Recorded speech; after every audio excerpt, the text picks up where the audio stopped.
Welcome back to pizza class. This lesson is all about making dough. I've got two lessons about making dough, and this is what I call my beginner's version. It's really basic, it's the most simple and the fastest. My second edition gets into some more advanced measurement techniques and the introduction of some other types of mixing techniques which just build flavor in the dough. But for years I used this exact method to make pizza at home, and it's a good one. So it's a good place to start for us today. Let's take a look at, again, our four basic ingredients. We have pizza flour, we have yeast, and for this recipe we're using the instant version, which needs activated. We have salt, and we have some sugar and some water. So my more advanced version doesn't use sugar because we allow the yeast to feed on the natural sugars in the dough. This one, since we're activating the yeast, we're going to introduce a little bit of sugar. And I'm going to walk you through how this works. First, we begin with 1.5 cups of warm water. And it has to be warm. It can't be too cold or the yeast won't activate. And the yeast likes a really moderate temperature range, just above room temperature. If it's too hot, much over 150, 120 degrees, that could actually kill the yeast. So you don't want to do that. So it should be just warm to your hand. And we've got some of that, 1.5 cups of that warm water here. We have, again, instant dry yeast here. I've got 1.25 or 1.5 teaspoons of instant dry yeast. It's about half the pack as they come in these small envelopes. The small envelope typically holds 2.5 teaspoons. So we're going to use 1.5. So what I'll do is I'll sprinkle that into the water. We're going to begin the activation process of our yeast. And I just like to coat the top of the water with the yeast. You could dump it right in, but I like to do it this way. So the yeast begins to hydrate, and I give that a second.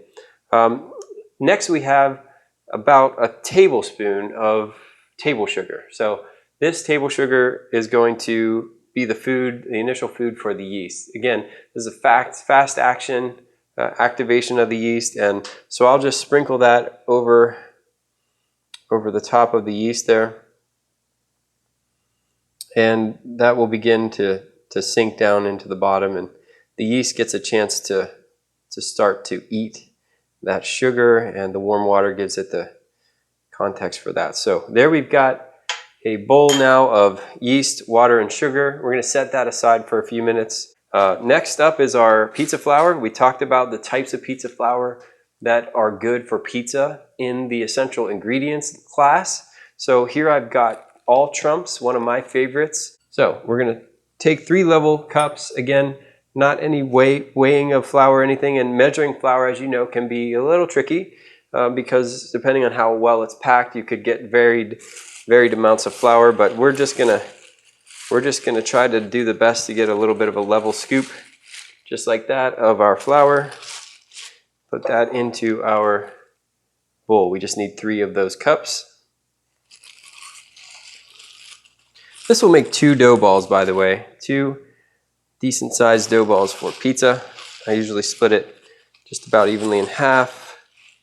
So there's our 3 cups of, again, high gluten pizza flour. And we're done with our pizza flour for now. Now the last 2 ingredients are a little bit of salt. I've got a 1.5 teaspoons of salt here, and we're going to also add between 1 and 2 tablespoons of olive oil once we start to mix. And I generally don't mix that or measure that. I generally just add that in to sight. So we will do that as we begin the mixing process. Okay, so we've got our ingredients ready to go into the mixer. Now, just a few words about mixers. This is a KitchenAid 7-quart mixer. I got a professional edition of the KitchenAid mixer because I make a lot of pizza. And also, I make a lot of pizza at once. So you don't need a very high-end mixer. In fact, the first few times that I made pizza at home, I used a bread machine on the dough setting. Just something to mix the dough at a low speed is really all you need. Some people use food processors. I'm not a big fan of food processors because of the heat that it creates. Temperature is very important in the dough, keeping a steady temperature, not letting it get too hot, because that will affect the rate at which the yeast digests the sugars and enzymes, and you can cause overproofing. So I like to use just a stand mixer. Any stand mixer will probably do. This particular KitchenAid has a dough hook. Don't, again, need a dough hook. Heck, you don't need a mixer. If you don't have one, don't let that stop you. For centuries, people mixed pizza dough by hand, by just combining the ingredients on a countertop and folding them into each other until you get the consistency that you need for the pizza. So don't be afraid to hand knead. It just takes longer and gives you sore wrists. But a basic stand mixer is all you'll need to do this to make this pizza at home. So let's check on our yeast mixture here. You can begin to see that it's sort of turning brown here. You don't want to see too much foaming. Super foamy yeast could be a sign of the yeast being dead. This looks pretty good. You should see some bubbles. Keep in mind it's best to buy yeast fresh. You can store it for several weeks, a couple of months at most. But you want to, if you're making pizza and you're shopping for other ingredients, they're inexpensive, and just grabbing a packet of yeast is often the best thing to do so that it's fresh as it can be. So there I've got the yeast and the sugar, water combined. I'll just give it one more stir, and this is going to be the first thing that goes into the mixing bowl. I'll try to get all of that liquid out of there. Sometimes I'll just use a spoon so I don't lose. The reason I'm so concerned about losing liquid is hydration is very, very impactful on dough. The percentage of water in the dough makes a huge difference. It makes a difference in the workability of the dough and ultimately the flavor and texture of the crust at the end of the baking process. Light, airy crust takes more water. The less water the dough has, the harder, more dense the crust becomes. So we want to keep our percentages, the ratio between water and flour, as uniform as we can, which is why I don't like to lose a lot of the water if I measured it out. So it is kind of a sticking point for you to watch. The next thing that's going to go into our mixing bowl is our pizza flour. Again, 3 cups of pizza flour for 2 dough balls. And you can adjust the size of this recipe based on how many people you're having over for pizza night. So there we've got most of our flour in there. Again, I like to keep the mixture well lined up. So next we're going to turn our mixer on. We're going to allow that to blend together for a minute or two. Sometimes you may need to give it some help depending on the size of the mixing bowl, but I'm going to let that go for about 2 minutes at low speed. Always keep your mixer on low speed. The faster that you allow the mixer to mix, again, can create heat and can cause problems in the dough. You also don't want to over mix dough. If you do that, you can tear some of that important protein network, strands of protein and gluten that we so deeply need for that chew in our crust. So we want to make sure that we're not over mixing as well. And just so you're not letting it run for 6 or 8 minutes. It should only be a few minutes until the ingredients begin to blend. Now that they're starting to blend, I'm going to go ahead and pause that for a second, and I'm going to stir my salt in. And I do that as a second step because salt actually slows down the feeding of the yeast. And it's important to have salt in there so the yeast doesn't become overactive. But I don't like to put the salt in with the water and sugar because I like to make sure my yeast has been activated before I begin blending the ingredients together. So it's important to add the salt in, but not when you first start the mixing. So I usually stop about a minute in and add my salt. Next up is our olive oil. Just regular olive oil is fine. Extra virgin would work as well. But again, we're going to be between 1 and 2 tablespoons. And what olive oil does in dough is it gives it sort of a softness, a workability, so that it's easier to work with. And I use this for my beginning dough recipe. Again, I do it by sight. I'm just pouring it right onto that ball there. Don't want too much oil in my dough. My other recipe doesn't even have oil, but that's helpful for this version because we're allowing it to combine all at once. So that oil will start to work its way inside the ball, and you should expect to begin to see all of those ingredients coming together. Again, we're allowing this dough to come completely together, just allowing it to mix for 3-4 minutes. And once everything is combined in the bowl, we can actually stop this guy. It should start to be uniform and consistent. I'll often bring it out for the last bit of kneading. Start to place that dough on the counter. Again, using the mixer for the original combining of the dough is great, but hand kneading is wonderful as well.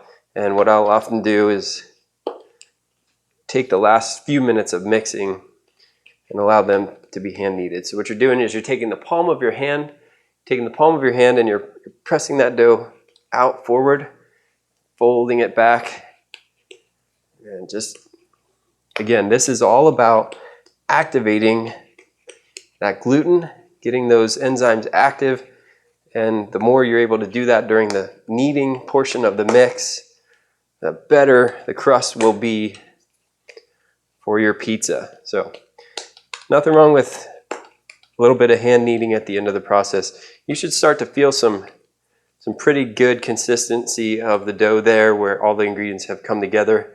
And what I will do is I will form that into a little bit of a ball, and I'm going to put that back in my mixing bowl or in just a normal bowl. I'm going to cover that with cellophane, and I'm going to allow that to rise for almost an hour. So that way we can take that ball out after it's allowed to rise. So now that we've got our dough ball and it's come together pretty well, again, you don't have to over mix this. Just combining the ingredients is good for now, because we're going to let that rise a bit. Just take a little bit of olive oil in the bottom of the pan, in the bowl there, just spread it out a bit. And that's just so we don't get a ball that dries out. And I just like to shake it around in there. You can use your hand if you want, but just so the ball is lightly covered with olive oil. Put a bit of cellophane over that so that our moisture doesn't escape. And then I like to cover that with a towel. It can be a damp towel. Some people use a damp towel. I use cellophane and a dry towel, but that's just to keep it dark in there, allow that yeast to continue to do its thing. So I would set this aside for about an hour, and then we'll take another look at that dough. Okay, welcome back. We've let this dough rise for almost an hour. This is our basic dough approach for mixing. And because we activated that yeast, when we take a look at this dough ball, we're going to see that it has really grown in size in just that short amount of time. So we've got ourselves a nice looking dough ball there that is very cool in size. It's almost doubled. We're going to punch that down a bit. And punch down is important. I never really understood why this was important before, but what that does is it actually allows the gases inside of the dough to escape and form pockets, and it is actually pretty important for the end product. So now we've got our nice dough ball here that's ready to be balled into smaller balls for our fermentation process. And again, no matter how you mix your dough, the best way to get flavor is to allow it to slowly ferment in your refrigerator for 2 to 4 days. So we're going to let this guy in the refrigerator after we ball it. Now here's a tool that you may want to invest in. It's not a big deal, but this is a dough cutter. You could use a knife, just a nice kitchen knife would be just fine. But I wanted to explain, this is a dough cutter, and I use this for cutting. You'll see these in pizzerias. In this case, we're going to just take our dough balls. Again, we're looking at our weight here. That's a 306 gram ball. I want to get these guys just in half because it's just a 2-ball batch. So 424. You just kind of, it's okay if you mess up. Get as close as you can. That's 337, 394. Because the dough is going to be reformed after this. 374. Take a little more off of that guy. That's about 367, 364, that's good. So I just kind of split that in half. Now what we're going to do is we're going to form this into a ball by just cupping it in your hand, rolling it around like that, kind of squeezing that bottom together into a nice round ball like this. And you should begin to start to see a little sheen on that dough. That's good looking dough right there. I'm going to do the same thing for this guy. And these dough balls will become our pizza bases in a couple of days. So we got two nice sized dough balls, about 360 grams. That's pretty large actually. I like them to be more around the 310 to 315 range, but that'll be just fine. It just means we'll have a little larger outer crust. So next I'm going to take a Tupperware container. These are the best things, Rubbermaid, Tupperware, whatever, just a plastic storage container like that. You could use plastic bags if you don't own these, but they're cheap and they work great for storing pizza in the refrigerator. I'm just going to put a little bit of olive oil in there, really not much at all, especially since I had some on the dough ball as we allowed it to raise. But I'm just coating the bottom a little tiny bit. I'm going to put my dough ball in there, spin it around again, flip it, spin it around, just to make sure I got it coated. I don't really like a lot of olive oil, but what that does is it keeps it from sticking too much to the container when we go to get it back out. So then I press the lid on there. I'm going to try to take as much air out of there as I can. We just want to keep it just like that, and that'll go straight into the refrigerator. So we'll do that with each of our dough balls, and those guys are ready to go for the next 2 to 4 days, which is when they'll be ready to make into pizza.